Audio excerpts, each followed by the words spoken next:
ठीक है, हाँ तो कंटिन्यू करते हैं।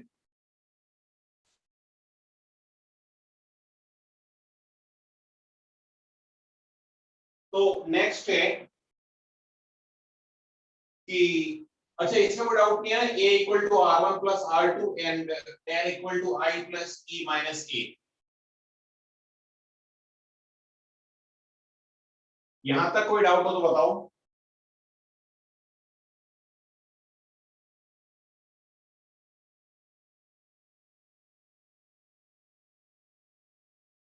यहां तक कोई डाउट नहीं है?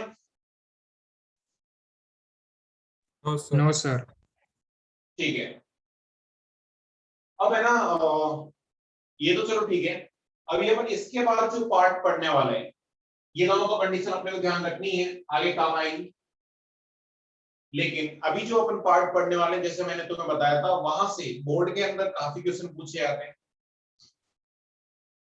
तो जैसे अगर आई की वैल्यू, सॉरी ई की वैल्यू अगर मैं आई की फॉर्म में पुट करूं, तो ई की वैल्यू क्या तुम आई की फॉर्म में निकाल सकते हो क्या? अरे भाई, ई क्या है? फाइनल रिफ्रैक्शन के बाद एंगल ऑफ रिफ्रैक्शन। तो इनिशियली इंसिडेंस एंगल आई है, तो फॉर फर्स्ट रिफ्रैक्शन, फॉर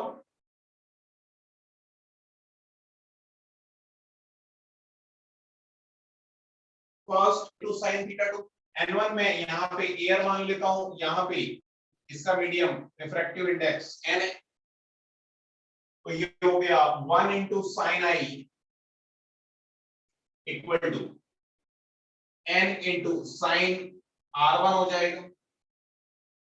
तो यहां से अपने पास r1 की वैल्यू हो जाएगी 1 upon sine inverse of 1 upon n into sine i, ये हो जाएगा। ये r1 की वैल्यू निकाल लिया।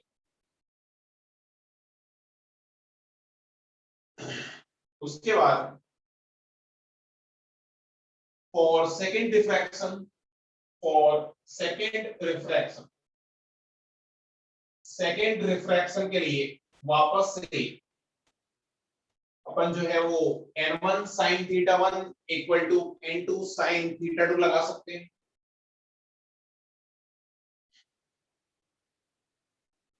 उसके लिए n1 sin थीटा, अच्छा अपने को r2 की जरूरत पड़ेगी इंसिडेंस एंगल की, तो r2 में यहां से निकाल सकता हूं। अपने को पता है कि r1 plus r2 equal to a है, तो r2 हो जाएगा a माइनस r1 यानी sine inverse 1 upon n into sine आई।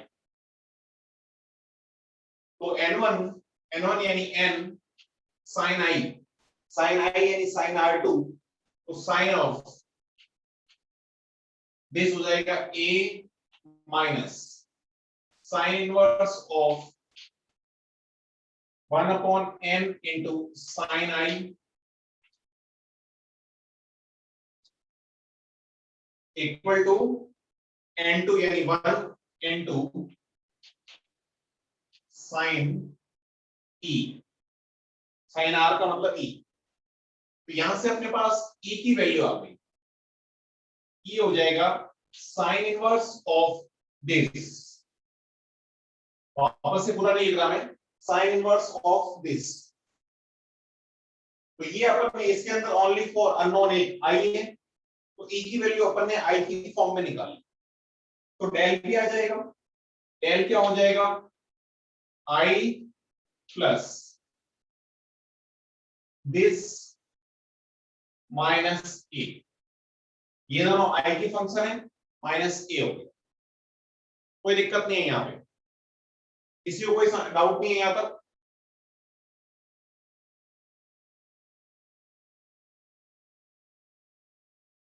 अरे कोई डाउट नहीं है ना? नहीं सर। हाँ तो मैं यहाँ पे बार बार वापस से लिख नहीं लिख रहा हूँ, लेकिन तुम नोट करते टाइम अपनी नोटबुक पे जब तुम नोट्स बना रहे हो, उस टाइम ऐसे नहीं कि एरो बना के तुम भी ऐसे ही नोट करने लग जाओ। ये नोट कर लेना, ठीक है?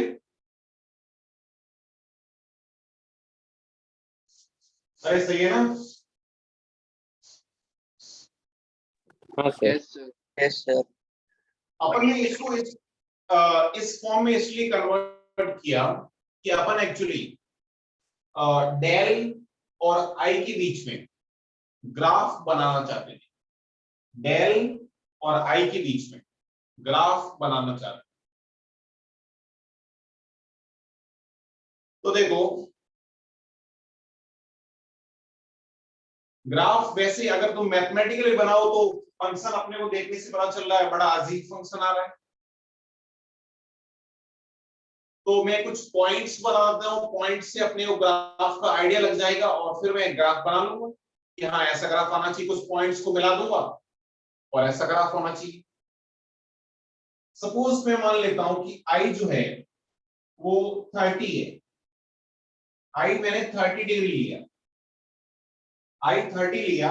ये अपन ऐसे ही एग्जांपल के टाइप से ले रहे हैं, ठीक है ना? अपन ग्राफ का आइडिया लगाने के लिए कुछ एग्जांपल ले रहे हैं, कुछ वैल्यूज ले रहे हैं। आई की वैल्यू मैंने 30 ली और आई की वैल्यू 30 लेने से लेट्स से कि एन अपन ने इस टाइप से लिया हुआ है कि आर की वैल्यू 60 आ गई। आर की वैल्यू 60 आ गई तो डेल की वैल्यू कितनी आएगी बताओ? सॉरी, ई की वैल्यू, आर का मतलब अपना ई है, फाइनल रिफ्रैक्शन एंगल। तो आई इतना है, ई इतना है, तो डेल की वैल्यू कितनी होगी? आई प्लस ई माइनस ए, यानी 30 प्लस 60 माइनस ए, ये हो जाएगा क्या?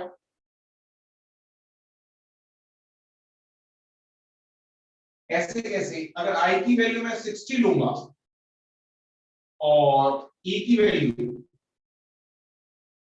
ये आई की वैल्यू 60 लोगे तो अपने को पता चलता है कि ई की वैल्यू 30 आती है।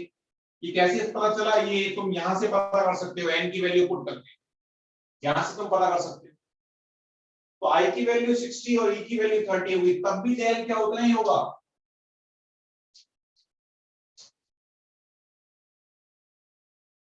क्या तब भी डेल उतना ही होगा?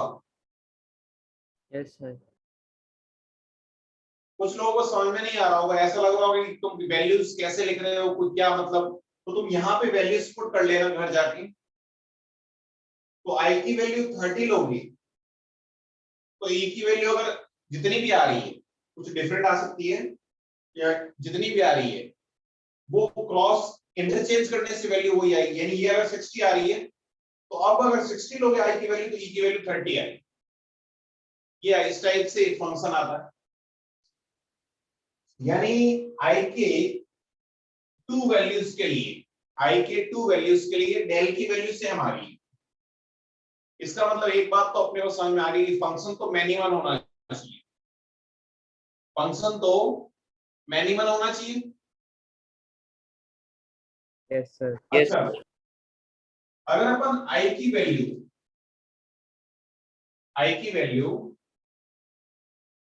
कुछ सपोज 45 ले ले कोई भी एंगल पे, और उस पे ई की वैल्यू भी आई के सेम आ रही है, 45 ही आ रही है, यानी सेम आ रही है। आई की वैल्यू लेने पे ई की वैल्यू भी सेम आ रही है। तो फिर उस केस में उस पॉइंट पे क्या 1-1 हो जाएगा? उस पॉइंट पे क्या फंक्शन 1-1 हो जाएगा? तब तो डेल की वैल्यू वही आएगी, मतलब ए की वैल्यू आएगी। वापस से तो 45 ले नहीं सकते, तो वापस से ये वैल्यू लोगे, मतलब यही सेम वैल्यू ले रही हो, मतलब दोनों की वैल्यू तो सेम होगी, तब तो फंक्शन की वैल्यू एक ही आएगी। मतलब दोनों पॉइंट्स पे फंक्शन एक ही टाइप से आएगा। और डिफरेंट लोगे तो फंक्शन की दो वैल्यूज के लिए y एक आएगा, डेल एक आएगा। बहुत सारे लोगों को ये बात समझ में नहीं आ रही, पच नहीं रही, मुझे ऐसा लग रहा है। तुम्हें अब मैं इसी चीज को है ना पहले ग्राफ बना लेता हूं, फिर मैं इसको एक्सप्लेन कर देता हूं ताकि तुम्हें ज्यादा अच्छे से क्लियर हो जाए। देखो है ना, ये फंक्शन तो अपने पास आ गया। अब एक काम मैं तुम्हारे को ऊपर छोड़ता हूं, वो काम अपन यहाँ पे करेंगे तो बेमतलब टाइम वेस्ट ही होगा, बच्चों वाला काम। घर जाके तुम है ना इसका ग्राफ बनाने का ट्राई करना, I versus del. i versus 10। और ग्राफ कैसे बनाओगे कि फंक्शन तो बहुत आर्बिट्री आ रहा है, तो ग्राफ बनाने का तरीका कुछ इधर भी कुछ पॉइंट्स आई की कुछ वैल्यूज मानना और फिर डेल की वैल्यूज कुछ निकालना, ए की वैल्यू कुछ मान के, मतलब ऐसे कुछ पॉइंट्स निकाल लेना, फिर उन पॉइंट्स को मिला देना तो अपने ग्राफ का आइडिया लग जाएगा। तो मैंने तो निकाल रखा है ग्राफ, मेरे को तो पता है, मैं डायरेक्टली बता देता हूं तुम्हें, और ये तुम्हें डायरेक्टली याद भी रखना है क्योंकि एग्जाम में अपन नहीं बना सकते।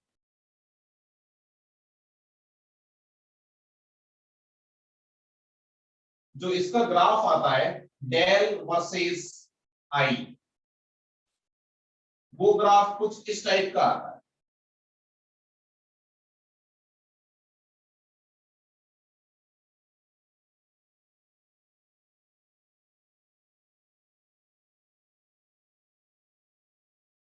इस टाइप का ग्राफ आता है, और तो अपने को लॉजिकली सोचने से समझ में आ रहा है, बहुत सिमेट्रिकल ग्राफ आता है। सिमेट्रिकल ग्राफ का मतलब जैसे हर पॉइंट पे अपने को, जैसे यहां पे अगर देखोगे ये जैसे कुछ आई की वैल्यू है, आई की वैल्यू सपोज 30 ली तुमने, तब जो डेल की वैल्यू आ रही है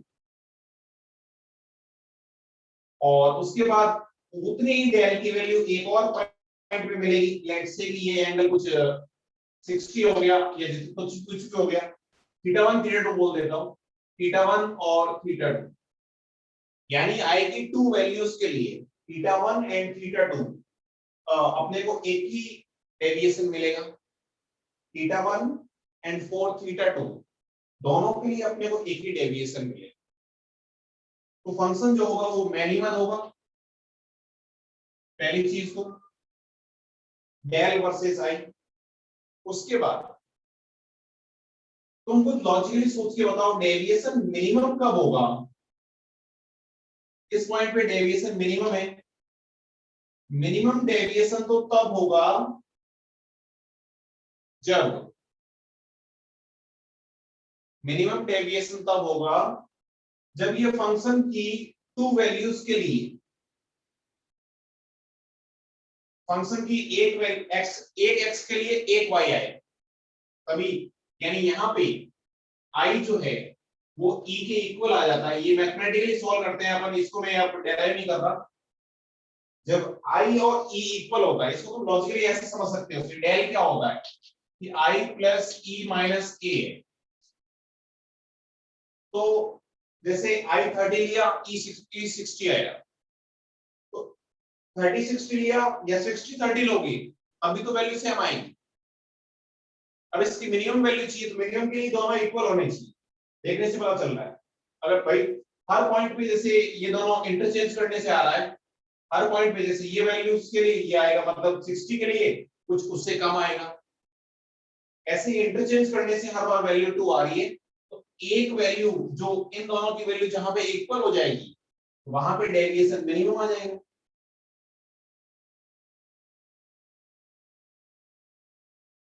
अरे बोलो।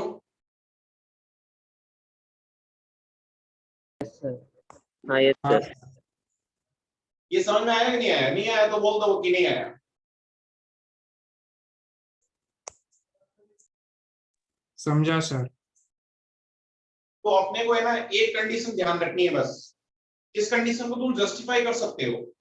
घर जाके तुम इस फंक्शन के अंदर कुछ आई की वैल्यू लेना, ए कुछ भी मान लेना, या फिर मैं ना अभी तुम्हें इसके जस्ट बाद एक एग्जांपल ही करवा दूंगा।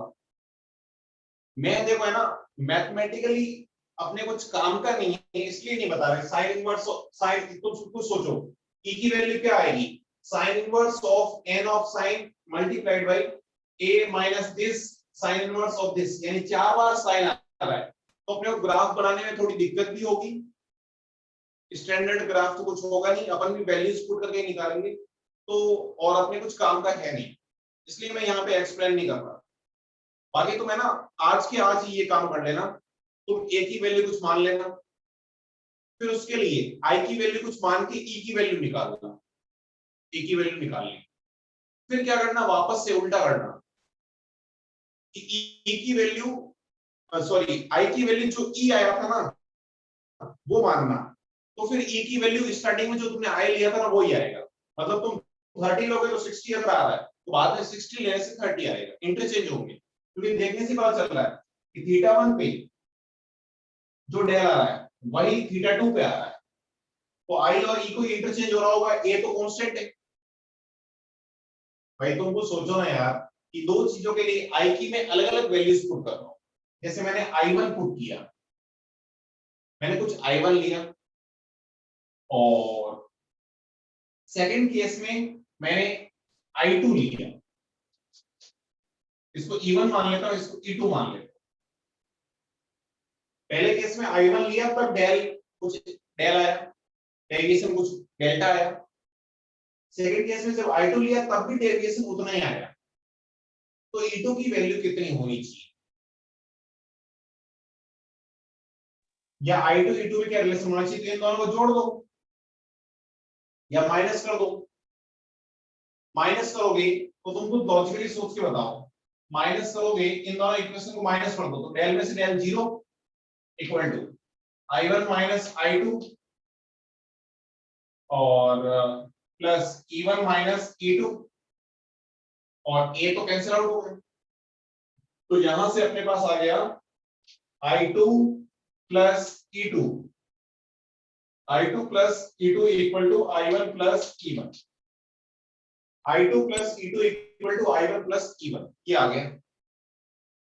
तो सोचो क्या वही वैल्यूज आ रही है, मतलब i1 अगर 30 लोगे, i1 अगर 30 लोगे और e2 अगर तुम्हारे पास 60 आ गया, तो अब यहां पे देख लो तुम वैल्यूज, अगर ये 30 ये 60 है, तो ये 60 ये 30 पुट करना पड़ेगा, तभी दोनों इक्वल हो पाएगा। समझे? Yes sir. हाँ सर। Yes sir. मतलब आई और ई की वैल्यूज इंटरचेंज करनी पड़ेगी अपने को, और इसको ये तो मैंने थोड़ा सा इस टाइप से एक्सप्लेन कर दिया, बाकी तुम घर जाके पूरा अच्छे से प्रूव कर सकते हो, कोई बड़ी बात नहीं। और मैं तो यही रिकमेंड करूंगा तुम्हें कि डायरेक्टली याद होना चाहिए अपने को कि डेविएशन मिनिमम कब होगा, कि फंक्शन मिनिमम होता है मतलब 2i की वैल्यूज के लिए, i की दो वैल्यूज के लिए डेल सेम आएगा, और i जब e के इक्वल हो जाएगा, i जब e के इक्वल हो जाएगा तब डेविएशन मिनिमम आएगा, तब डेविएशन मिनिमम आएगा। क्या ये बात समझ में आ रही है सबको? ये ग्राफ याद रहेगा सबको? Yes sir. कोई डाउट नहीं किसी को?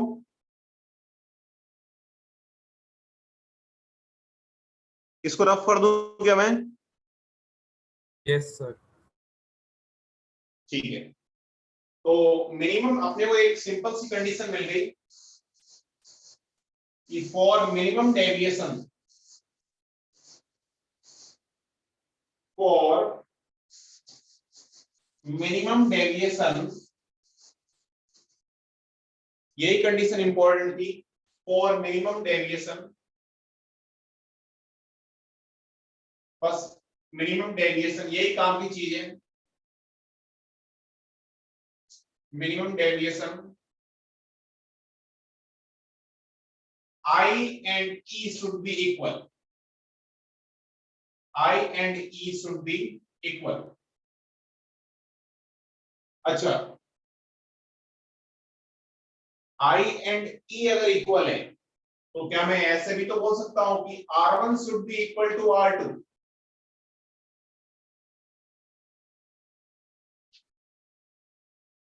Yes sir. ये कैसे बोला बताओ?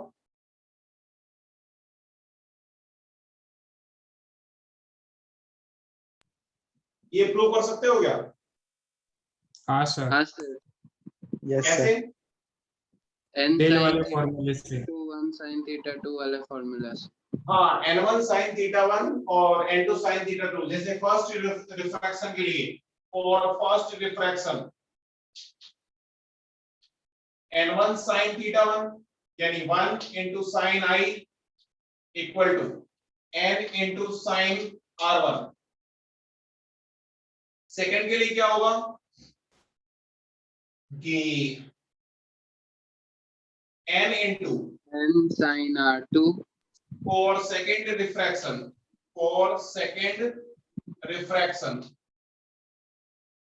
n into sin R2 equal to 1 into sin E। तो ये फर्स्ट इक्वेशन आ गई, ये सेकंड इक्वेशन आ गई। तो sin E और I इक्वल है, तो इसको मैं sin I लिख सकता हूं because I is equal to E।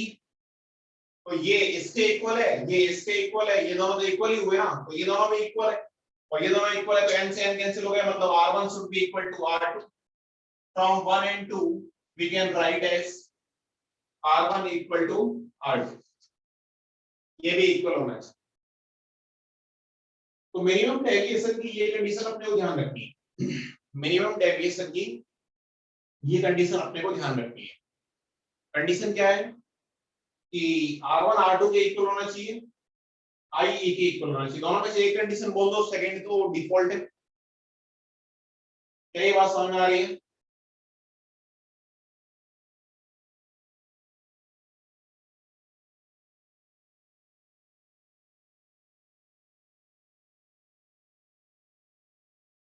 अरे बोलो।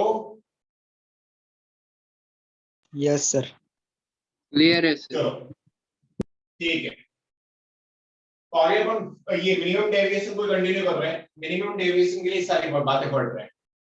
तो प्रिज्म एंगल भी निकाल सकते हो, R1 R, अपने को पता है A जो होता है वो R1 प्लस R2 होता है, यानी A की वैल्यू जैसे सपोज मैं ये मान लेता हूं कि when deviation is minimum, when deviation is minimum, deviation जब मिनिमम है उस केस के अंदर मैं जो वही सारी जो नोटेशन यूज करूंगा उसको m से यूज करूंगा, मतलब जो डेविएशन मिनिमम डेविएशन है उसको तो कैसे लिखूंगा, मिनिमम डेविएशन को तो लिख रहा हूं मैं डेल m से।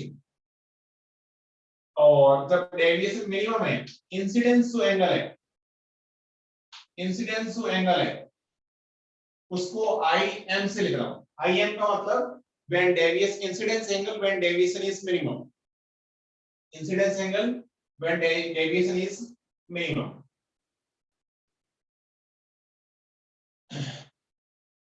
तो डेविएशन मिनिमम होगा, तो यहां से तुम देख सकते हो R1 और R2 अगर इक्वल है और उसको मैं रिफ्रैक्टेड एंगल को Rm से लिख रहा हूं।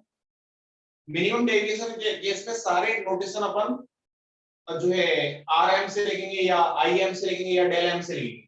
तो बताओ ये भी Rm, ये भी Rm, क्योंकि R1 और R2 इक्वल है तो दोनों को मैंने Rm लिया। तो Rm की वैल्यू कितनी आ गई, क्या a/2 आ गई? Yes sir. और अच्छा मिनिमम डेविएशन होता कितना है, वो होता है I plus E minus, sorry deviation होता कितना है I plus E minus A। तो मिनिमम डेविएशन के केस में I और E तो इक्वल है, तो इन दोनों की जगह मैं I लिख लेता हूं। तो 2 into IM minus A, minus A हो गया। या फिर और क्या लिख सकता हूं, E की फॉर्म में लिख सकता हूं 2 इंटू EM माइनस A, कुछ भी लिखो एक ही बात है। अब अपन फॉर रिफ्रैक्शन, रिफ्रैक्शन के लिए फॉर्मूला लगाते हैं। जब मिनिमम डेविएशन हो रहा है तब रिफ्रैक्शन के लिए स्नेल्स लॉ लगाते हैं, n1 sin θ1 equal to n2 sin θ2। n1 1 है, sin θ1 sin Im हो गया equal to n2 n into sin θ2 यानी Rm, Rm ये आ गया।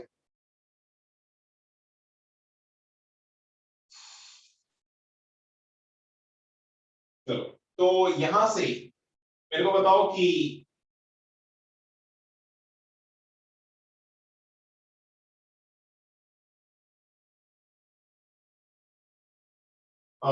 रिफ्रैक्टिव इंडेक्स n की वैल्यू कितनी आ गई, रिफ्रैक्टिव इंडेक्स n की वैल्यू कितनी आ रही?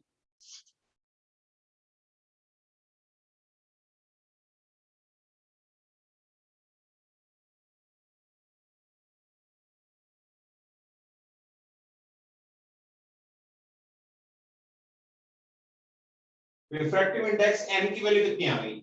Sign im upon sine rm। अब im की वैल्यू मैं यहां से पुट कर सकता हूं। im की वैल्यू कितनी हो जाएगी?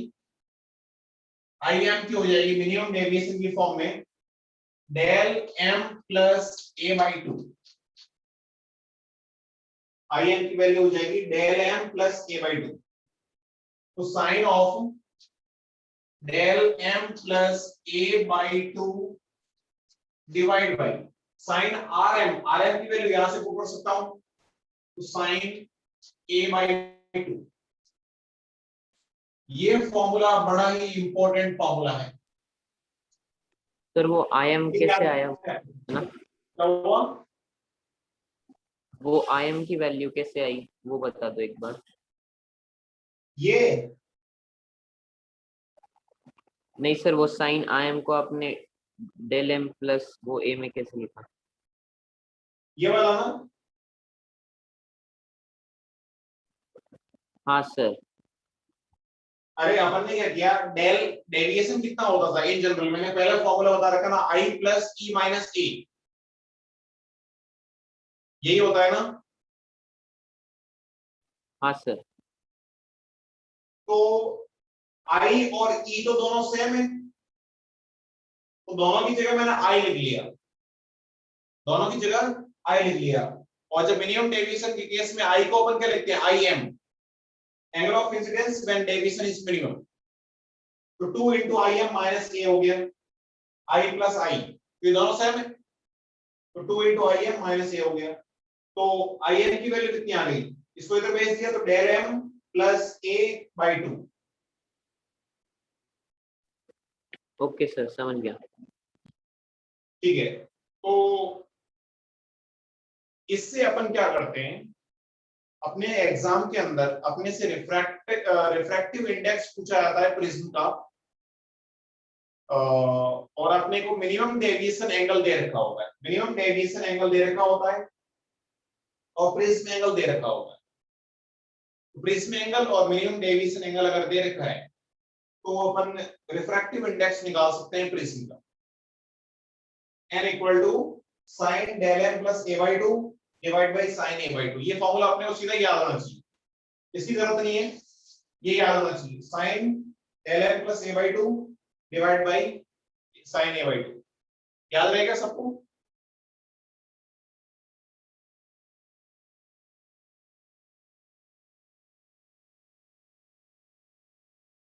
कोई डाउट है किसी को इसमें? No sir. No sir. तो इसको रफ कर दूं क्या मैं?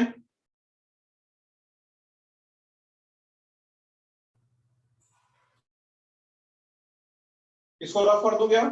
Yes sir. ठीक है, yes sir.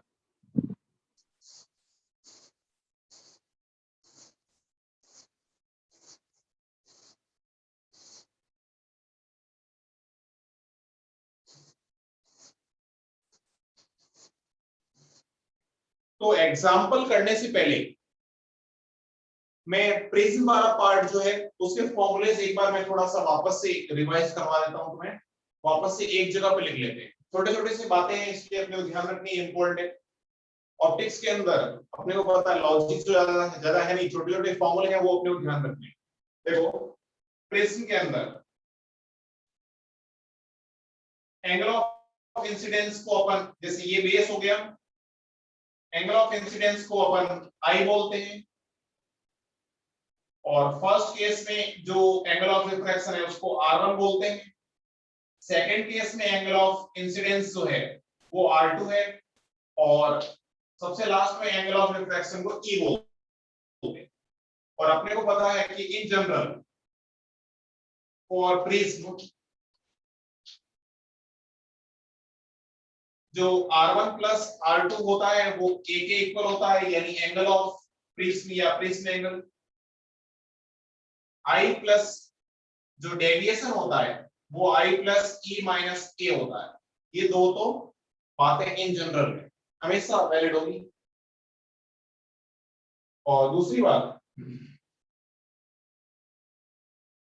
For minimum deviation, जब डेविएशन मिनिमम हो रहा है, for minimum deviation, minimum deviation,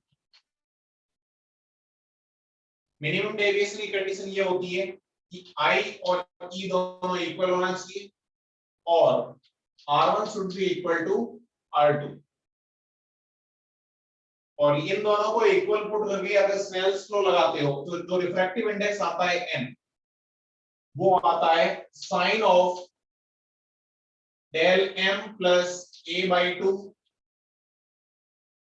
divide by sine a/2। अगर तुम ढंग से देखो तो क्या ये जो है ये वैल्यू किसकी है? ये वैल्यू एंगल ऑफ इंसिडेंस की है when deviation is minimum. Am I right? Yes, sir. ये जो है वो एंगल ऑफ डेविएशन है, सॉरी एंगल ऑफ इंसिडेंस है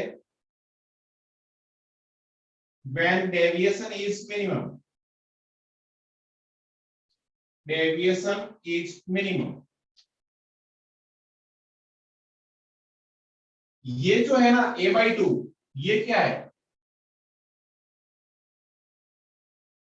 ये एंगल ऑफ रिफ्रैक्शन है, angle of refraction in first refraction,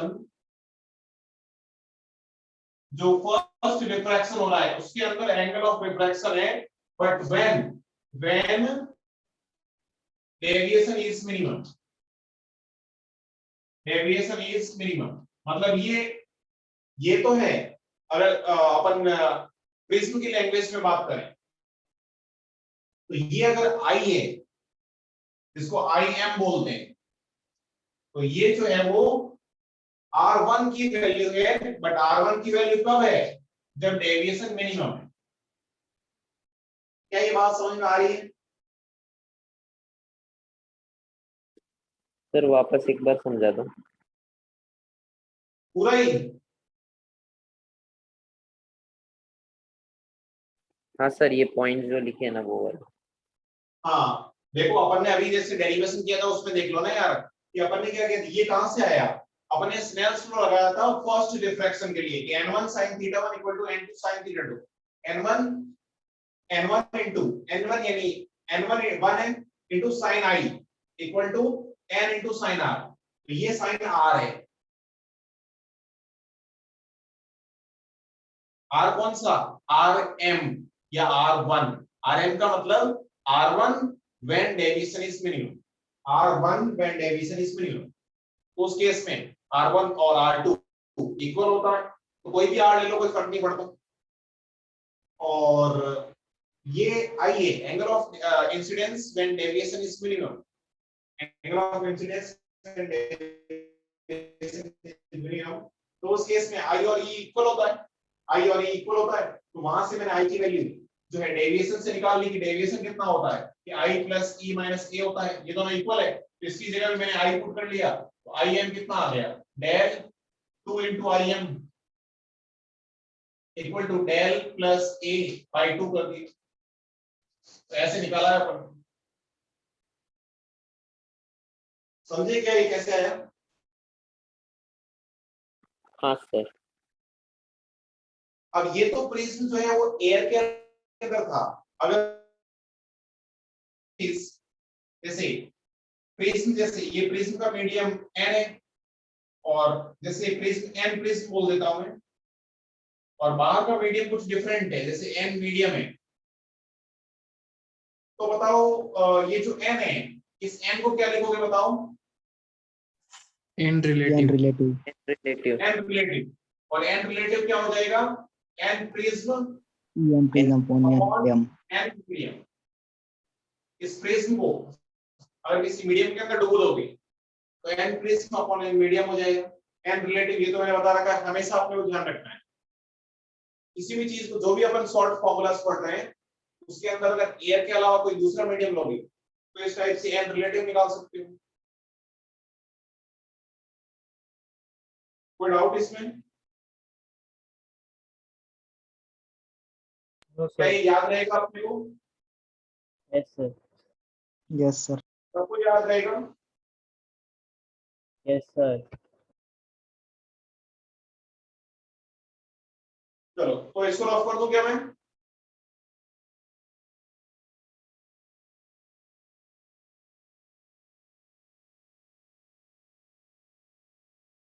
अरे इसको रफ कर दूं ना? Yes sir. Yes, sir.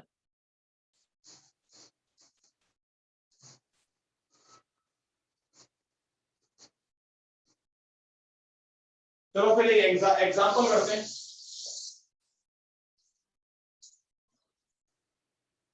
ये अपने पास एक प्रिज्म है। अब इस एग्जांपल से अगर डेरिवेशन में किसी को कंफ्यूजन था वो सारा कंफ्यूजन क्लियर हो जाएगा। अपन ने angle of incidence let's say कि 45 रखा है। प्रिज्म एंगल अपने को दे रखा है ए जो है वो 75 डिग्री है और यहाँ पे एयर है। प्रिज्म का जो रिफ्रैक्टिव इंडेक्स है वो √2 है। तो अपने को सॉल्व करना है सबसे पहले ए ई कितना होगा, बी मिनिमम डेविएशन कितना होगा, ई कितना होगा और मिनिमम डेविएशन कितना होगा। ये दोनों सॉल्व करने हैं अपने को। और इस केस के अंदर मिनिमम अच्छा पहले डेल निकाल लो फिर डेल। अपने को डेविएशन कितना होगा इस केस में और मिनिमम डेविएशन कितना होगा ये भी निकाल लो।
अरे बताओ ये सॉल्व किया किसने?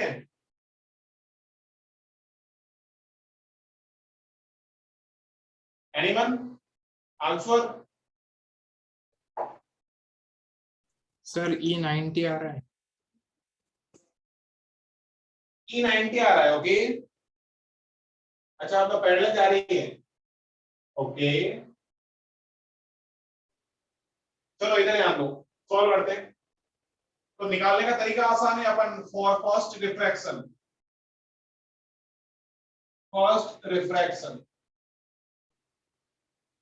n1 sin θ1 n1 यानी 1 sin θ1 sin 45 equal to n2 √2 into sin θ2 यानी sin r1। यहां पे अपने को पता है r1 लेते हैं।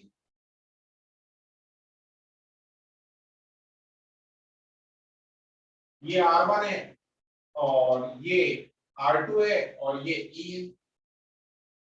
तो sin 45 1/√2 हो गया 1/2 √2 और 1/√2 1/2 हो गया यानी sin r1 इक्वल टू 1/2। तो r1 कितना आ गया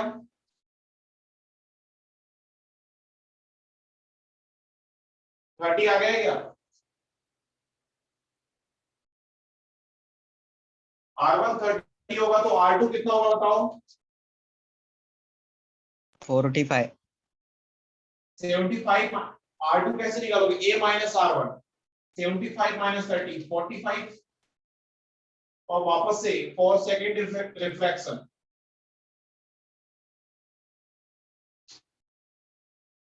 n1 यानी √2 and sin i sin theta 1 यानी sin 45 इक्वल टू n2 यानी 1 sin थीटा 2 यानी sin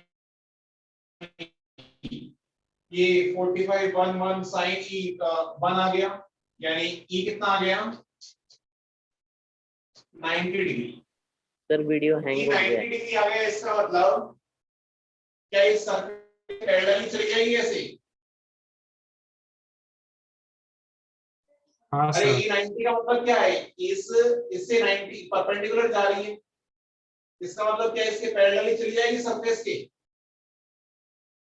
Yes, sir.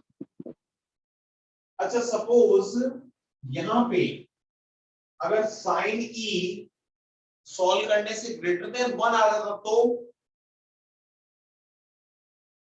दिया Total Yeah. internal reflection. Sine e अपने को पता है ग्रेटर देन 1 पॉसिबल नहीं है, 1 पॉसिबल नहीं है, इसका मतलब रिफ्रैक्शन भी पॉसिबल नहीं है, रिफ्रैक्शन पॉसिबल नहीं है, इसका मतलब रिफ्लेक्शन हो जाता होगा, टीआईआर हो जाता होगा। समझे क्या? हाँ हाँ सर. सर। सर मतलब ये क्रिटिकल एंगल है क्या? क्या ये क्रिटिकल एंगल है क्या? कौन सा? अभी जो है वो। वेरी गुड, बहुत बढ़िया। क्रिटिकल एंगल यही तो डिफाइन किया था, क्रिटिकल एंगल वो इंसिडेंस एंगल होता है जहां पे रिफ्रैक्टेड रेज पैरेलल चली जाती है। इसका मतलब ये जो सेकंड केस के अंदर जो R2 है 45, वो सेकंड वाली सरफेस के लिए IC का काम करेगा, angle of incidence when refracted rays parallel to the surface, और R equal to 90 degree. Very good. तो इसमें इससे है ना आगे अपन यही टॉपिक पढ़ने वाले हैं कि TIR फॉर प्रिज्म। तो प्रिज्म के लिए TIR होने की अपने अपने को कंडीशन मिल गई। बताओ कंडीशन क्या होनी चाहिए? R2 क्रिटिकल एंगल होना चाहिए। R इक्वल टू R जो है क्रिटिकल एंगल होना चाहिए, या फिर ऐसे बोल दो कि sine Sin E E should greater be than 1. Sine E should be greater than 1, sine E should be greater than 1, काम चल जाएगा। हाँ सर। तो एक कंडीशन, पहली कंडीशन वो भी होनी चाहिए, अपने को भूलना नहीं है कि रे जो है वो डेंसर से रेयर में जानी चाहिए, पहली चीज। और तो सेकंड रिफ्रैक्शन में ऐसा हो सकता है अगर अपन ने प्रिज्म का मीडियम डेंसर है और बाहर का एयर है, तो फर्स्ट केस में तो ऐसा नहीं होगा। फर्स्ट केस में TIR तब होगा जब बाहर का मीडियम ज्यादा डेंसर है प्रिज्म से, तो सेकंड मीडियम से अगर TIR हो रहा है, इसका मतलब sine E should be greater than 1। Am I right?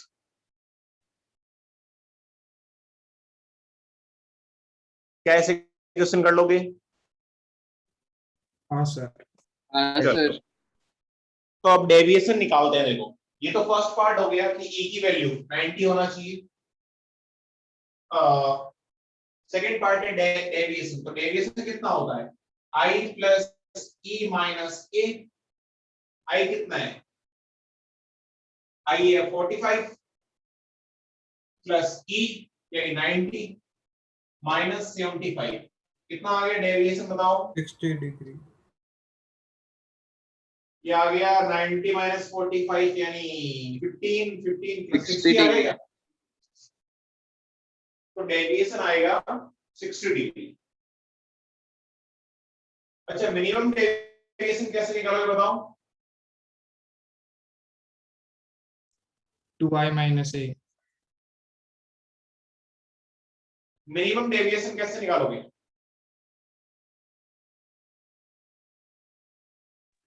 2i minus A. Important है minimum deviation.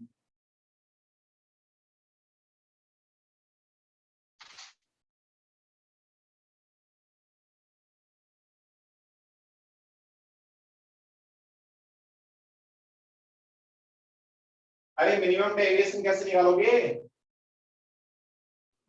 I equal to ई करके सर। I इक्वल टू ई करके उससे काम चलेगा कुछ?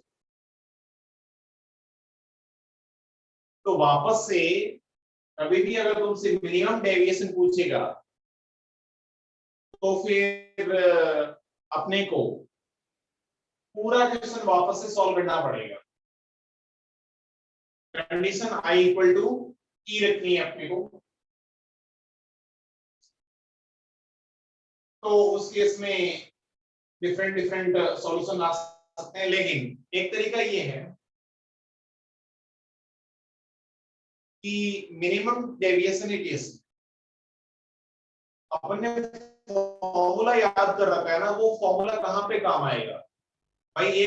एक फॉर्मूला अपन ने याद कर रखा है जिसके अंदर ओनली फॉर ए और मिनिमम डेविएशन आता है, बस ए एन और मिनिमम डेविएशन आता है। क्या वो फॉर्मूला यूज करना चाहिए मेरे को? Yes sir. तो अपने को हमेशा वो फॉर्मूला यूज करना चाहिए। उससे देखो है ना, उससे काफी अच्छी अच्छी बातें आपने को पता चलेगी और वापस पूरा सॉल्व करने की जरूरत ही नहीं होनी चाहिए। देखो इधर देखो, पूरा वापस से समझाने की जरूरत नहीं है। देखो मैंने फॉर्मूला पढ़ रखा है फॉर डेल मिनिमम, इसलिए वो फॉर्मूला आप कैसे काम आता है मैं बताता हूँ। अगर वो फॉर्मूला नहीं पढ़ा होता तो मेरे को ये डेल मिनिमम समझाने में ये समझ लो कि कम से कम आधा घंटा लग जाता कि मिनिमम डेविएशन कैसे निकालेंगे। कंडीशन होने के बाद भी कि I इक्वल टू ई होना चाहिए, R1 इक्वल टू R2 होना चाहिए, उसके बाद भी आधा घंटा लग जाता। कैसे लगता है मैं बताता हूँ। तो अभी तो मैंने फॉर्मूला पढ़ रखा है कि n equal to sine del m plus a by 2 upon sine a by 2। तो n की वैल्यू पता है अपने को under root 2 equal to sine del m अपने को निकालना है plus a 75 by 2 divide by sine 75 by 2। तो ये आ गया del m plus 75 by 2 equal to under root 2 into sine of 75 by 2, या फिर इसको 2 से मल्टीप्लाई करो तो 2 अंडर रूट 2 हो गया और माइनस 75 कर दो तो डेल m। अच्छा ये साइन के साथ है तो ये आ गया। साइन इनवर्स कर लेता हूं मैं इधर, sine inverse of this del m plus ये equal to sine inverse of this, तो डेल m आ गया अपने पास 2 into sin inverse of under root 2 into sin 35 degree, तो उससे मल्टीप्लाई करते हैं ना, 2 into sin inverse of this minus 75 degree।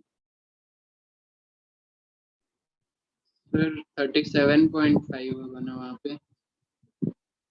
अच्छा 30 या 70 ये उतना ही रखता हूँ, 75 by 2 लिख लेता हूँ। हाँ 37.5 ठीक है। ये आएगा क्या m, सॉरी मिनिमम डेविएशन।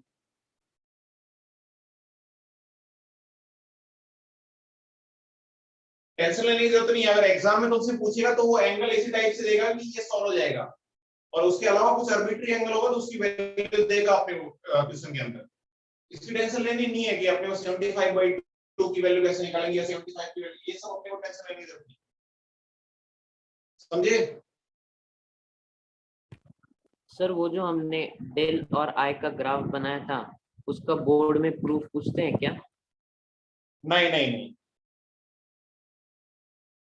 कोई नहीं पूछेगा। पूछता तो यार मैं बता देता ना यार, इतना तो समझो ना तुम।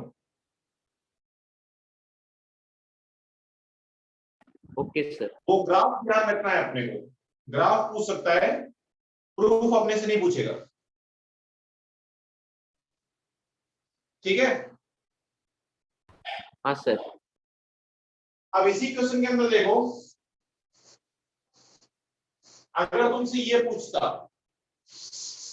कि मिनिमम डेविएशन इन केस में, इस क्वेश्चन को देखो ना, बहुत लंबा बना सकता है वो क्वेश्चन, बहुत आसान लग सकता है तुम्हें। तुमसे ये पूछ लेता कि मिनिमम डेविएशन के केस में इंसिडेंस एंगल कितना होना चाहिए, मिनिमम डेविएशन के केस में इंसिडेंस एंगल कितना होना चाहिए। देखो एक बात ध्यान रखना, अगर उसने मिनिमम डेविएशन पूछ लिया ना, तो फिर जो अपने को इंसिडेंस एंगल गिवन है उससे तो कोई मतलब ही नहीं रहा, क्योंकि अपने को मिनिमम डेविएशन के केस में तो प्रिज्म से मतलब होता है बस, कि एक प्रिज्म के लिए तो मिनिमम डेविएशन एंगल एक ही हो सकता है, अलग नहीं हो सकता, मीडियम सेम रखें तो 45 जो दे रखा था उसका तो कोई यूज ही नहीं है, मिनिमम डेविएशन का क्वेश्चन पूछा तो मिनिमम डेविएशन के केस में इंसिडेंस एंगल पूछेगा तो भी ये फॉर्मूला अपनी हेल्प करेगा कि मिनिमम डेविएशन के केस में इंसिडेंस एंगल क्या ये होना चाहिए। Yes sir. अभी मैंने इसीलिए तुम्हें बताया था। और मिनिमम इंसिडेंस के केस में, मिनिमम डेविएशन के केस में r1 की वैल्यू ये होनी चाहिए क्या? हाँ सर। और r1 और r2 इक्वल होता है, जो rn के इक्वल लिखते हैं अपन। और मिनिमम डेविएशन केस में i और e इक्वल होता है, जो कि इतना होता है। तो अब तुम्हें आई थिंक थोड़ा बहुत आइडिया लगा होगा कि ये फॉर्मूला अपनी कितनी हेल्प करेगा।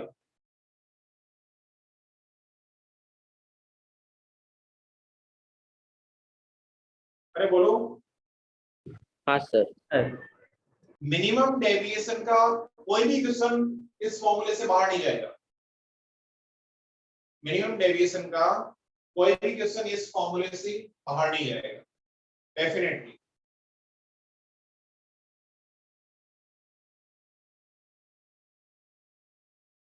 Okay sir. तो बताओ यहां तक कोई डाउट किसी को? No sir. कोई डाउट नहीं, राइट?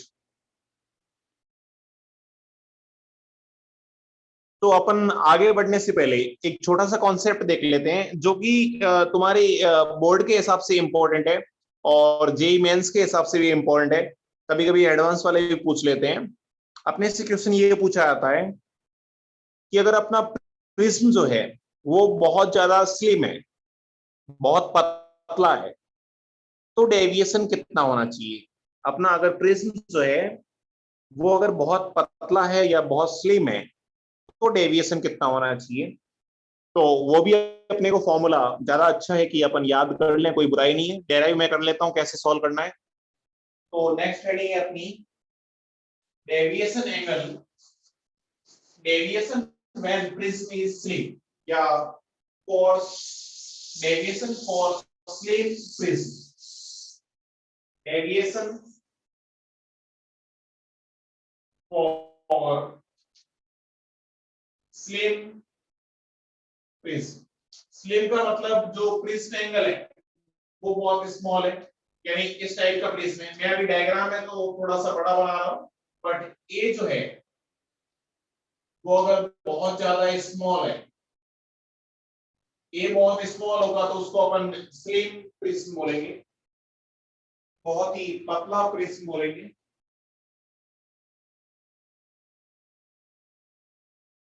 ये अगर बहुत ही स्मॉल है तो इसको अपन पतला प्रिज्म बोलेंगे, यानी स्लिम प्रिज्म है। यानी ऐसे दोनों ये जो रिफ्रैक्टिंग सरफेस है ना वो बहुत पास पास में है, बहुत पतला ग्लास है, बेस तो ये है इसे। तो कैलकुलेशन तो सेम टाइप से ये, बस एक डिफरेंस आ जाएगा, ये जैसे नॉर्मल बना लिया मैंने,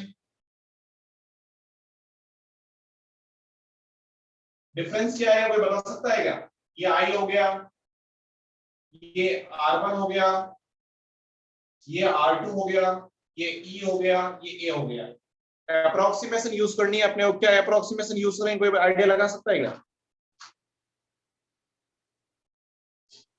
सर डेल्टा आई प्लस ई हो जाएगा।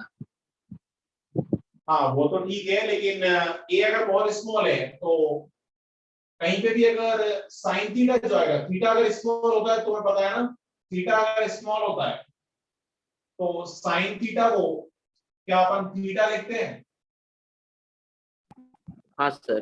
हाँ सर। बस ये सिंपल सी अप्रोक्सीमेशन यूज करनी है। अच्छा तुमको लॉजिकली सोच के बताओ कि प्रिज्म अगर बहुत ज्यादा स्लिम है, प्रिज्म जो है वो बहुत ज्यादा स्लिम है, तो क्या अपन आई को बहुत ज्यादा नहीं रख सकते? आई भी कम ही होगा ना।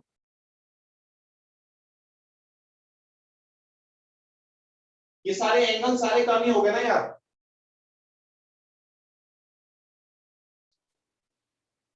नहीं समझे?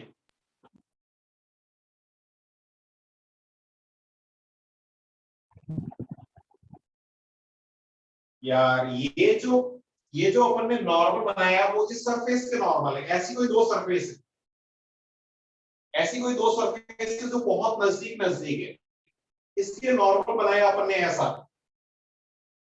तुमको सोचो अब यहां से रे जो आएगी कैसे भी आए, उस रे का इंसिडेंस एंगल तो बहुत कम होगा ना। हाँ सर। तो ऐसे भी ध्यान रखना है, सेम प्लेस का मतलब या तो ए वेरी स्मॉल है ऐसे समझ लो, या फिर आई जो होता है वो भी वेरी स्मॉल होता है, वेरी स्मॉल होता है। बस अपना काम आसान हो गया। तो देखो for first refraction, for first refraction मैं लिख सकता हूं n1, यानी यहाँ पे एयर मान लेता हूं, यहाँ पे n मान लेता हूं।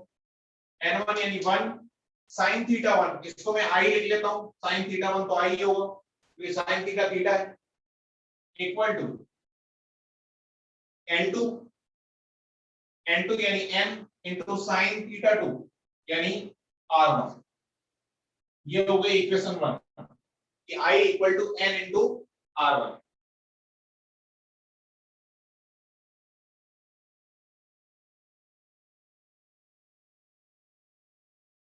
समझे क्या? हाँ सर। ऐसे कैसे 4 सेकंड रिफ्लेक्शन? अच्छा R2 भी निकाल सकता हूं, R2 क्या होगा a माइनस R1, तो ये हो गया a माइनस R1 क्या है i अपॉन n, R1 क्या है i अपॉन n, तो R2 आ गया a minus i upon n। तो for second refraction, for second refraction n1 यानी n sin R2, R2 यानी a minus i upon n equal to n2 यानी 1 into sign ई। वापस से साइन को थीटा को वही लिख लो, साइन थीटा को थीटा लिख लो, तो n into a minus i upon n equal to e। तो e की वैल्यू आ गई अपने पास, e की वैल्यू आ गई n into a minus i।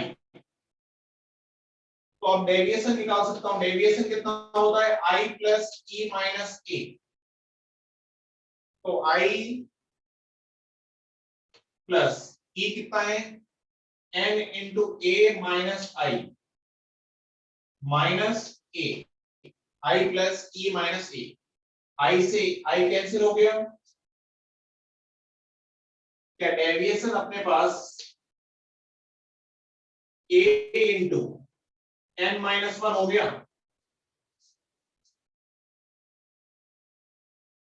क्या डेविएशन अपने पास a इंटू n माइनस 1 हो गया?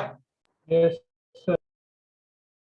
तो ये पतले प्रिज्म के लिए या फिर स्लिम प्रिज्म के लिए अपने को डायरेक्टली छोटा सा फॉर्मूला है ध्यान रखना चाहिए, यानी डेविएशन जो है वो इंसिडेंस एंगल पे डिपेंड ही नहीं करता, इंसिडेंस एंगल पे डिपेंड ही नहीं करता, लेकिन ये ओनली फॉर स्लिम प्रिज्म के लिए ही एप्लीकेबल है, जिसमें a बहुत स्मॉल हो। ओनली फॉर प्रिज्म एंगल पे डिपेंड करता है a इंटू n माइनस 1। कैसे डेराइव किया है इसमें तो कोई डाउट नहीं होना चाहिए, हर जगह जहां पे भी साइन थीटा आ रहा था वहां पे थीटा लिख दिया, बस जहां पे भी साइन थीटा आ रहा था उसको थीटा लिख दिया। समझे क्या? हाँ सर। So पक्का समझ गए? और इसी के अंदर अगर प्रिज्म को किसी मीडियम में डाल दोगे तो क्या होगा?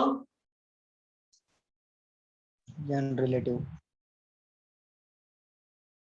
If prism is in a medium, then n की जगह क्या हो जाएगा? n रिलेटिव हो जाएगा। n रिलेटिव क्या होगा? n prism upon n medium, n prism upon n medium. कोई डाउट किसी को? No sir. तो छोटा सा ये प्यारा सा ये फॉर्मूला ध्यान रहेगा सबको कि डेविएशन जो होता है जब प्रिज्म अपना बहुत स्लिम हो तो a into N minus one होता है। सही बात है? हाँ सर। अब कभी कभी क्या है ना, वो अपने साथ गेम खेलता है एग्जामिनर जो है। गेम कैसे खेलता है? अपने को बताता नहीं है कि प्रिज्म कैसा है, बट अपने को प्रिज्म एंगल दे देता है और इंसिडेंस एंगल नहीं देता है। प्रिज्म एंगल अगर लेस देन 10 डिग्री है तब अपन छोटा मानते हैं जनरली, बट कभी कभी क्या करता है वो प्रिज्म एंगल अपने को 20 डिग्री दे देता है या 30 डिग्री भी दे देता है, उसके बाद भी अपने को एंगल ऑफ इंसिडेंस नहीं देता है और अपने से डेविएशन पूछता है। तो अपन क्या करेंगे बताओ?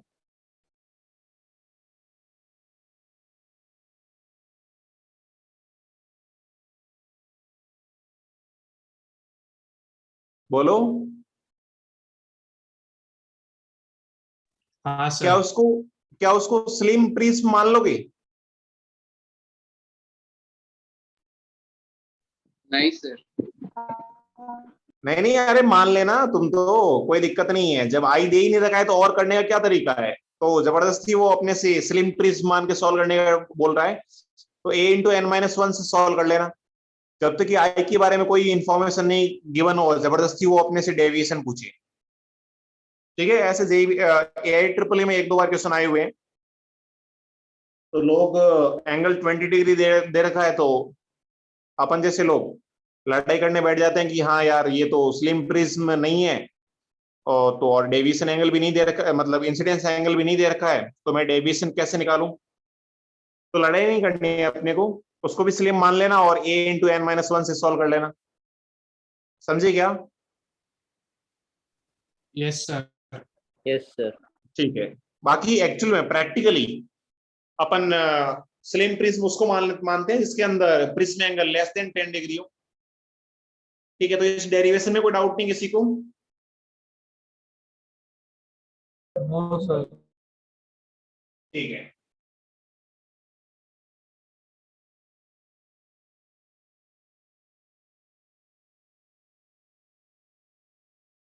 तो मैं एक छोटा सा एग्जांपल करता हूं। ठीक है, इसको रफ कर दूं? Yes sir.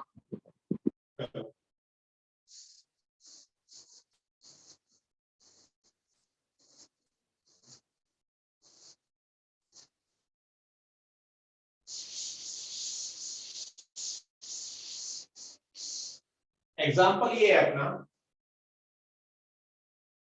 लेट्स से कि ये प्रिज्म जो है, इस प्रिज्म में ये कोई पतला प्रिज्म ही है और इसका एन जो है यहाँ पे एयर है, इसका एन 3/2 है, इसका प्रिज्म एंगल ए 4 डिग्री है, यहाँ पे कोई रे आ रही है और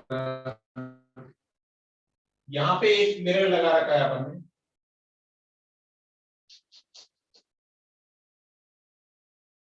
यहाँ पे एक मिरर लगा रखा है,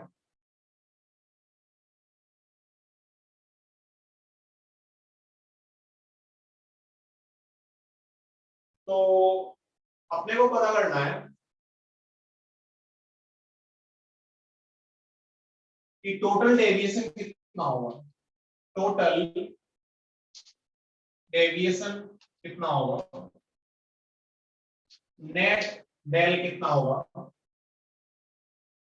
ये अपने को निकालना है।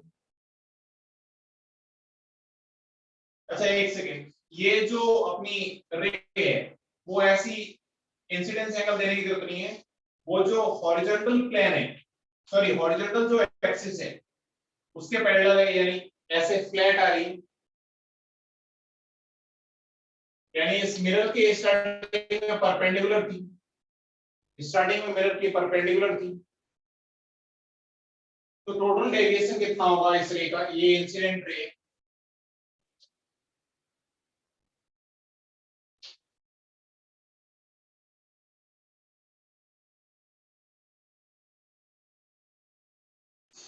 180 9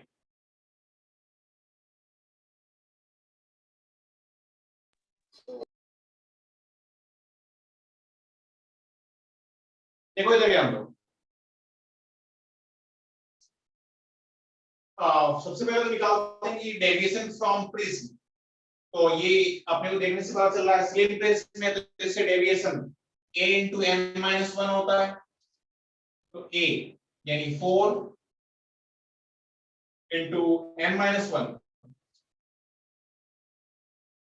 n कितना है 3/2 - 1 यानी 1/2 हो गया, यानी ये 2 डिग्री हो गया।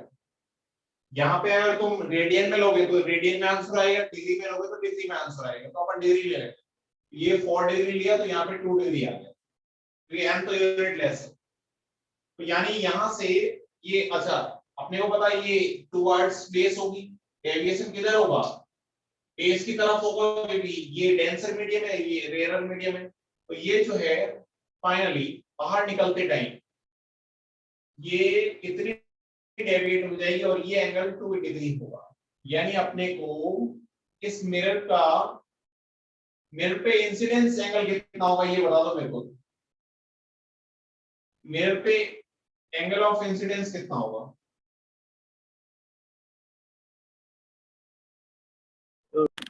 20 डिग्री। क्या 2 डिग्री होगा, हाँ सर 2 डिग्री। तो डेविएशन, इसको मैं डेविएशन फ्रॉम मिरर बोल लेता हूँ, मिरर से डेविएशन कितना होगा 1, अच्छा मिरर से डेविएशन कितना होता है, एक मिरर से डेविएशन क्या पाई माइनस 180 - 2i होता है, 180 - 2 into i यानी 2, तो ये हो गया 176 डिग्री, तो मिरर से डेविएशन 176 का हुआ। अब टोटल डेविएशन कितना होगा बताओ, सबसे पहले तो अपने को ये सोचना है कि ये दोनों डेविएशन सेम डायरेक्शन में हुए हैं या ऑपोजिट डायरेक्शन में हुए हैं, एक तो इधर डेविएट हुई और ये भी इधर डेविएट हुई, तो दोनों डेविएशन ऐड होंगे या माइनस होंगे, ऐड होंगे, ऐड। अरे भाई ये भी तो इधर डेविएट हो रही है और ये इससे भी तो ये ऐसे जा रही है और वापस मुड़ गई, ये भी तो इधर ही डेविएट हो रही है, तो हम ऐड हो जाएंगे, तो 176 तो ये है और 2 ये है, तो टोटल डेविएशन 178 हो जाएगा।